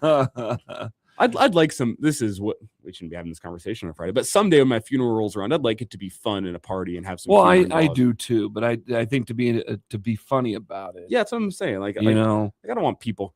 Well, I want people crying a little bit at my funeral, but I also want them having fun and being appreciating the fact that I was here as opposed to the fact that I'm now gone. Enjoy the time you had with me and be a little bit sad. If you're not sad at all, I'd have some hurt feeling. Well, I wouldn't care. I'm dead. But I'm going to give you a Thu Malone trivia question. Can you name the professional wrestler that used this as their entrance song for their entry? This is before your guys' time. I'll test your history knowledge.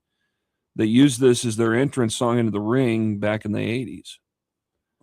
I have no clue. The- 80s wrestling? It'd be the Junkyard Dog. The Undertaker. No. I just gave you the answer. It was the Junkyard Dog. No, I don't even know who that is. Look him up. If you ever look up the cartoon Hulk Hogan's Rockin' Wrestling, it was a Saturday morning cartoon that CBS aired. This is at the beginning of the rock and roll and wrestling era that Vince McMahon started when he went global in the mid 80s. And, some of the good guy wrestlers, bad guy wrestlers were on there. And Junkyard Dog was one of the good guy wrestlers. But that was one of his entrance themes that he had. Anyway, we're talking professional wrestling, which means it is Jeff Moat's time. We've gone off the rails. Big news. I do have breaking news, and I will give credit to Luke Mullen over at the Journal-Star for this. Uzziah Sanders of Lincoln Southwest has been named the boys basketball Gatorade Player of the Year in Nebraska, and I cannot think of anybody else right now in the state, considering the performance they had last weekend at the state tournament, that would be more deserving than him. I mean, let's face it, the runouts that we saw in those transition games that they had against Millard North, West Side, and Papillion La Vista South last week, it was easily Uzziah Sanders and his brother Micaiah that were huge factors in that. But Uzziah Sanders averaged about 23, 24 points a game at the state tournament, and he comes away with that honor for this year.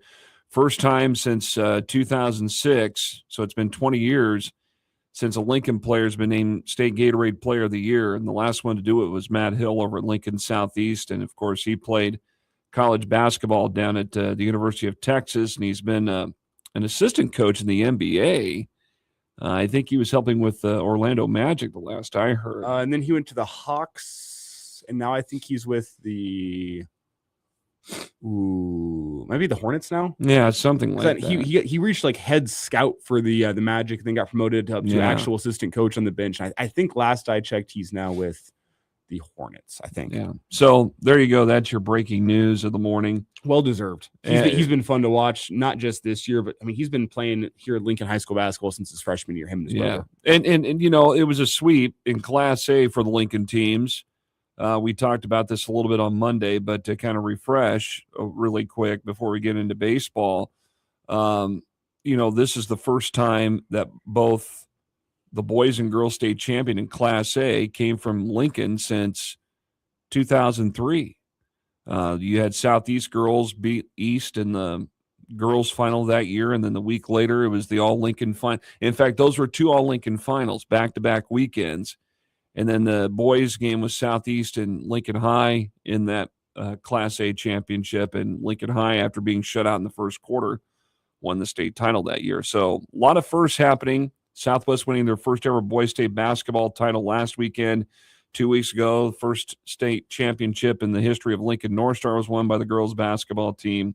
So a lot of firsts happening, and so congratulations going out to all those teams, all those athletes, and we close the book on Winter Sports 2025-26. Now we're into Spring Sports 2026. Yeah, and Motzi, you got a chance to get out and see your first baseball game of the spring yesterday. Yeah, it was a beautiful day over at Den Hartog. It was 80 degrees at first pitch. I mean, just gorgeous to be out there. And it was weird to look around in the grandstand area to see everybody wearing T-shirts, shorts, no jackets, no coats, no stocking caps. I mean, it felt like it was already May and we're getting ready for districts in terms of the weather conditions. But, to start out the season that way on a good note with great weather was very nice. And the one thing about the game, though, with Southeast and Northeast, I thought it'd be, a little bit more competitive. And we were kind of talking in the press box on some early preseason assessment of both teams.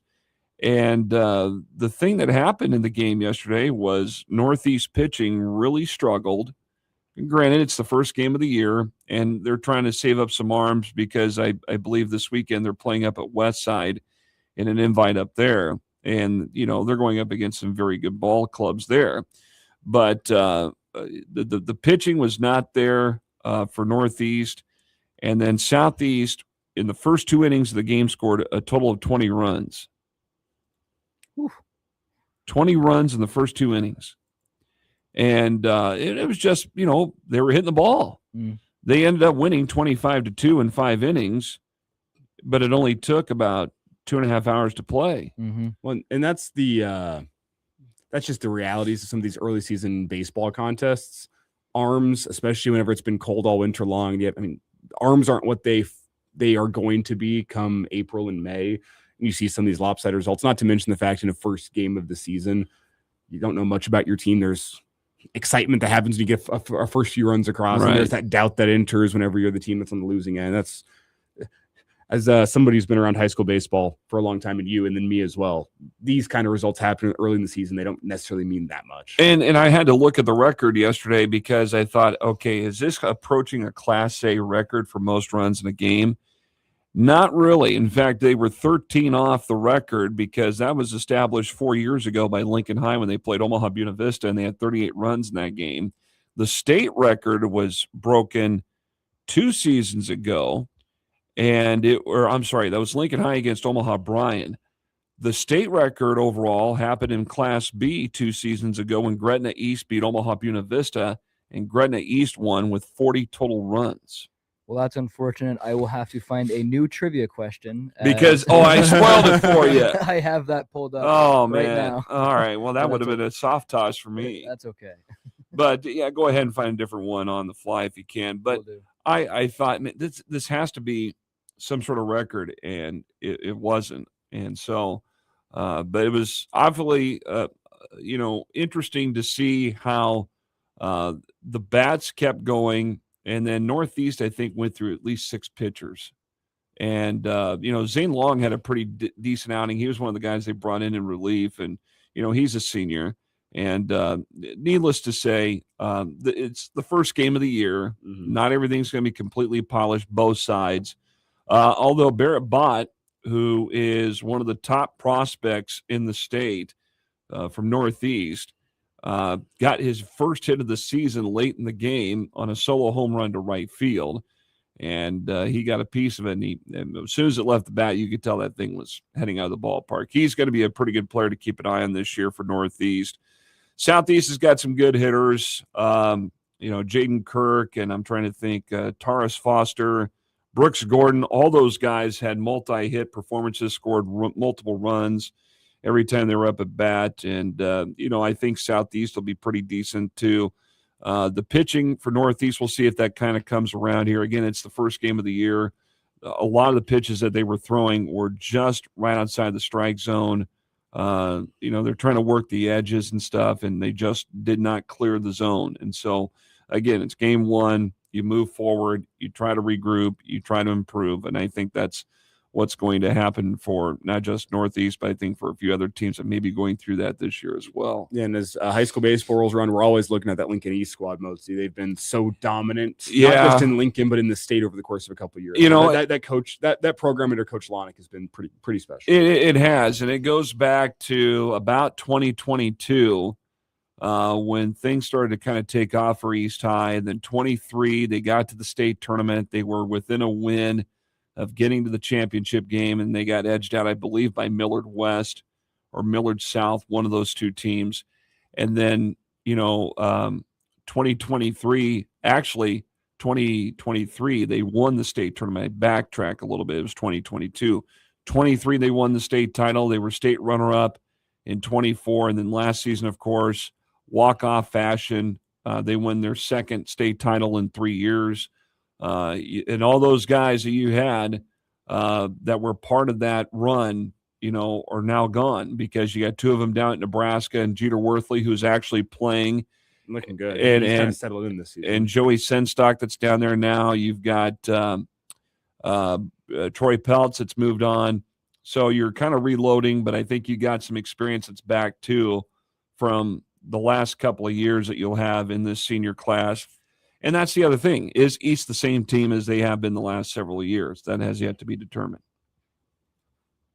It's Jeff Moats with us here, the Almanac, KFOR on the morning hookup. I see we got Bill Hooks sitting by. Hooks is backstage. We'll get to him in just a second. We'll let him drink some more water, some more IVs. Whatever he means. Is that a water? Or is that that's a water? That's a water. With the angle. No, it's not. It's a beer, isn't it? He's drinking a beer. What? We'll get to him in just a second. Well, bring him on anyway. Bring him on. Let's bring him on. I want to hear this.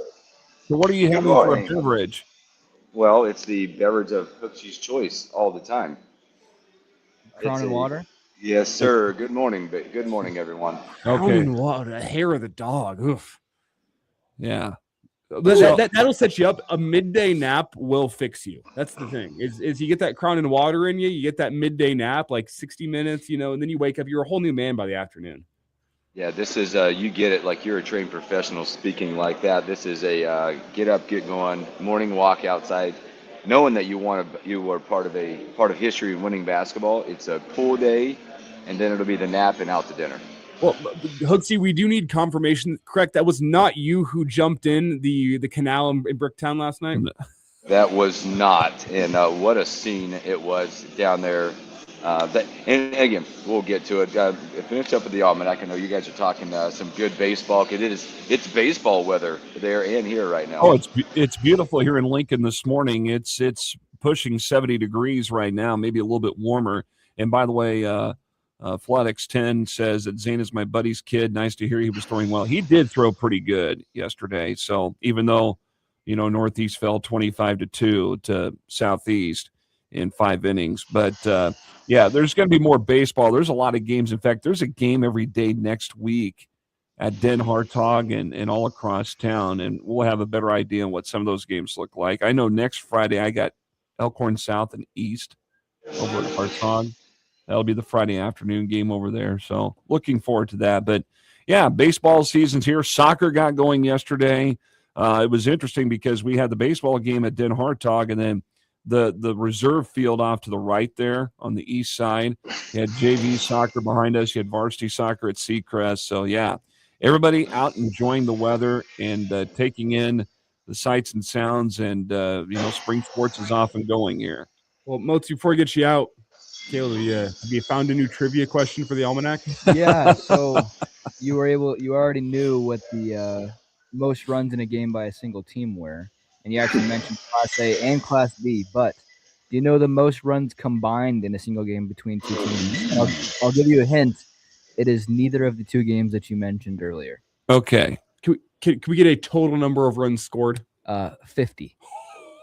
And 50. And this was also a couple years ago, around the same time as those two games that you mentioned. I'm going to say it was. No, hold it. The Bellevue West and Omaha Benson. I'll give you another guess. Think much smaller schools. Oh, okay. Central City, Centura, Malcolm, and Malcolm. Mm-mm. So Bill Dolman is the pride of Fairbury versus Louisville in 2023 in a 10-inning game. Louisville. That'd be Louisville. Before the people in Louisville get up in arms about this one. Louisville. The final score was 30-20 in 10 innings. What year was this? 2023. Thank God I was not umpiring that game. I'm sure that one took for freaking ever. Yeah. So a touchdown and a field goal is all it took. Yeah. 30-20 in 10 innings. Wow. I bet that was a marathon of a game time-wise. Well, considering that went 10 innings, that means likely it was 20-20, and then somebody ran out of arms, and you got a big crooked number of 10 runs in an inning. Yep. But I will say this: seen that happen before. We were talking in the press box. Is there a mercy rule outside of the 10 after 5? There is not. There is in the Legion baseball. If you're up 15 runs after 3 innings, then it's or 8 after 5. 8 after 5. And then in the spring baseball, it's 10 after 5 regardless. And I believe in Legion ball, below the varsity level, it's also 15 after an hour. Well, there's usually a 2-hour time limit. Yes. And so I believe, I got to check this. I haven't done the lower level Legion games in a while. I believe below varsity, it's also 15 runs after an hour at Legion ball. In case you don't get to that 3 innings, it's kind of an hour, 3 innings, whatever comes first. But high school baseball, you have to make it through 5 innings. That is a national rule, essentially. And the rationale for that is even in blowouts, teams can get better. Guys that are further down the bench can go get in the game and get some at-bats. Guys that are down, or teams that are down big, can still get experience against as the other team clears their bench. Some opposition that's really and so they can get better. One more quick thing. I think this is like the 4th year in a row where I started my baseball season where I've been up in the press box, and little brother's been behind the plate as the umpire. And I didn't know he was going to be there yesterday, and he umpired the game. He turns around quick after high school basketball. Yeah, quick turnaround. I love working with Jimmy when I do. Well, good trivia question. Thank you for that, YZ. You redeemed yourself after I spoiled it for you. So it's the Almanac. Jeff Moats with us here. You can catch him, obviously, High School Sports, Lincoln Prep Sports, here on KFOR, and then with KFOR News. Yep. And by the way, Hooks, be good down there today. Take it easy. Get ready for tomorrow. Should be a fun game tomorrow. It is. It's going to be a marathon day today. That's for sure. All right. We'll step aside here. Have a good sports weekend, fellas. Yeah, thank you, Mozi. We'll step aside here when we return. We'll get a check-in with Hooksy down in Oklahoma City. We'll get a recap of the day yesterday and what he's looking forward to tomorrow.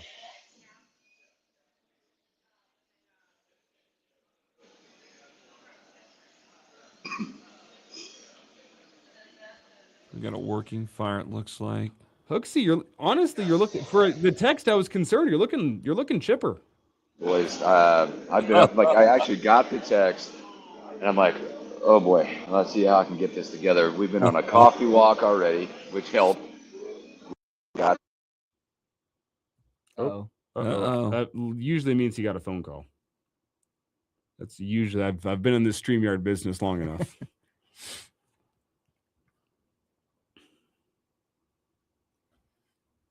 All right. Well done. Thank you, fellas. Thank you, Mozi. I got to find out where this working fire is at. I got a news conference I got to go to at noon. So anyway. All right, Mozi. All righty. Thank you. Have a good one. Yep. There he is. You get a phone call, Hooksy? Yeah, no, I can't. I knew it. I knew it. Can you hear us? You got audio? I don't know if you can hear us. He's doing some mic settings. All right, can you guys hear me? Yep, we got you. Oh, there we go. Sorry, the call came in and it dropped everything I had. It's all right. No, I was telling YZ right whenever that happened. I've been in this game long enough to know exactly what it looks like whenever somebody gets a phone call on screen. But the screen goes black and then they just bounce out of the stream altogether, and you got it's a phone call. Yeah, and it was my wife. Yay. Just kidding. We did the coffee walk this morning, liquid IV, a couple of Advil, back at it. It's going to be like 95 degrees here today. Nice. Yeah, it was, boys, yesterday was pretty electric day to be around here. Did you just go to the one, or did you stick around for Vandy and McNeese after? We bounced out. We left. It was, I'll tell you, you looked around the arena, and it was like the Jimmy Valvano moment for everybody after that game. And then were you out till bar closed last night? Yep. I don't know if I can do it. I should have sent you the picture. I'll tell you who we hung out with last night in the bar when we got back. Yeah, save that for the air. You got about 30 seconds and we're back? So we're at this place now there's a place that's in the hotel called the Tap House. Look at the TV. This is the day. Oh yeah. Yeah, because you sent us the picture last night from there, didn't you? Yep. Sorry about North Carolina, by the way. That's okay. Like I said, I picked him. I'm pretty sure I picked VCU. What a debacle! It wasn't the loss that coming back. It's the way they lost. We're coming back.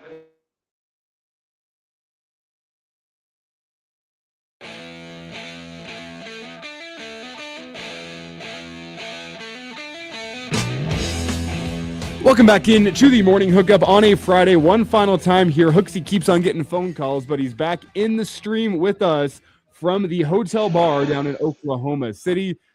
He's adjusting his headphones. We'll have him on here just momentarily. He spent the whole day down in Oklahoma City. obviously checking out the Huskies starting early. We heard from him and T yesterday morning. Spent the whole afternoon celebrating and excited to check in with him and get the field down in Oklahoma City. Hooksy, is it still a celebration down there this morning? It is. Good morning, guys. Yeah, it totally is. We got up this morning and just started walking to get coffee, which is really close by. Husker fans up and down the elevators. I mean, it's just a great feeling of seeing the Reds still here out and about, and they're touring the city now, and there's people getting coffees. Obviously, we made our way into it's called the Tap House today, and a lot of people you had that sense of it was like, hey, we won, and we're advancing. And now you're waking up a winner, and you get to like, hey, yeah, we're gonna watch games all day today. But the scene yesterday, folks, guys, I can only compare it to when Jimmy V when they beat the upset of against Houston. That you're looking for people to hug, or grown men hugging each other. Everybody, you just found somebody to hug, and just an exciting moment for Nebraska and everyone. And it was a big celebration. It was really, really fun. Well, take us through the mood last night, the celebratory nature. We've seen some crazy videos of Husker fans out enjoying the town. I know you just kind of took us through the celebratory nature, but take us through the night last night. I was wondering if there'd be any Busch Light left in Oklahoma City come this morning. Fellas, again, we left. There was quite a bit of people that actually stayed. I think it was something like they were just wanted to stay in the arena. They watched, but last night it was, it was just a big. It almost like this sense of Nebraska relief as you're out. A lot of cheers, beers. The streets were filled with red. Eating food and just watching more games. The sense of relief and just. Everybody was together. It was a togetherness of you didn't even know the person beside you or whatever, and it was I don't know. And again, there were places running out of alcohol. Absolutely, they were running out of them, and like they would go, "Oh, we're out of Coors Light," and then you'd hear, "Oh, we're out of Busch Light," or we're out of Ultra. It just Husker fans just kept going from beer to beer to beer until they just kept running them out. And again, you guys saw the videos of people jumping in the river. That was actually a video taken by a guy that I know that happened to be down there doing that. So really cool moment. We got a chance. We came back to the hotel, and a lot of the people we talked to that weren't Nebraska fans were just mesmerized by how deep Nebraska rolled. We walked back in the hotel last night. There's a really nice bar that we closed that down as well, yes, and walked in. I was mesmerized. Not as many people around me, but Chris Webber, C-Web, the Fab Five C-Web was there last night, and we had a chance to share a beverage with him, and him just mesmerized by Nebraska fans. It was a pretty cool moment. If you remember Chris Webber and the Fab Five, really cool stuff. Well, Hooksy, maybe he'll be telling everybody about his experience with you come Saturday whenever Nebraska takes on Vandy. Husker fans, with that 7:45 tip, I think they're going to make the trip down to Oklahoma City even in bigger numbers come Saturday, because you can wake up late, you can sleep in, and still make it down to OKC in time.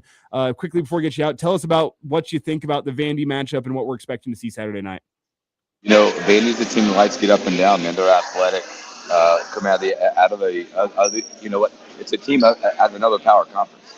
I would probably rank that conference behind the Big Ten number 2 or 1A, 1B type conference. Big physical bodies. Their guards are athletic.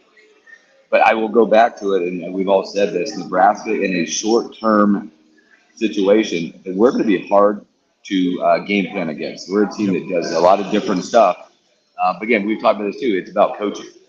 Coaching in the tournament play matters now. Who can scout the best? Who can figure it out quicker? And then in-game adjustments will be huge. But the sense of the feeling here is that Nebraska, now you popped that lid off now. You got number 1 done. What's the ceiling now for this team? And that was a team yesterday that we had not seen that team in some time in a performance like that got it on both ends of the floor. But I think there's good things coming for Nebraska tomorrow night as well at 7:45. So Bill Hooks with us here on the Morning Hookup, checking in from OKC. Hooksy, do you have your ticket secured for Saturday? Yep, same spot. We'll be right there, right behind the Nebraska bench. And again, that was other thing. it wasn't a no sit atmosphere, but it was no sit. Yep. The only time we sat was during timeouts or any kind of relief you got. So, but it was awesome, man. I can't wait to be there tomorrow night. Well, Hooksy, we'll check in with you Monday here back in Lincoln. Enjoy your weekend in OKC and go Big Red. We'll see what happens. Guys, go Big Red. I'll talk to you on Monday with the morning hookup. Thank you, everyone, for tuning in on a Friday. We'll have full reaction to Nebraska and Vandy come Monday morning.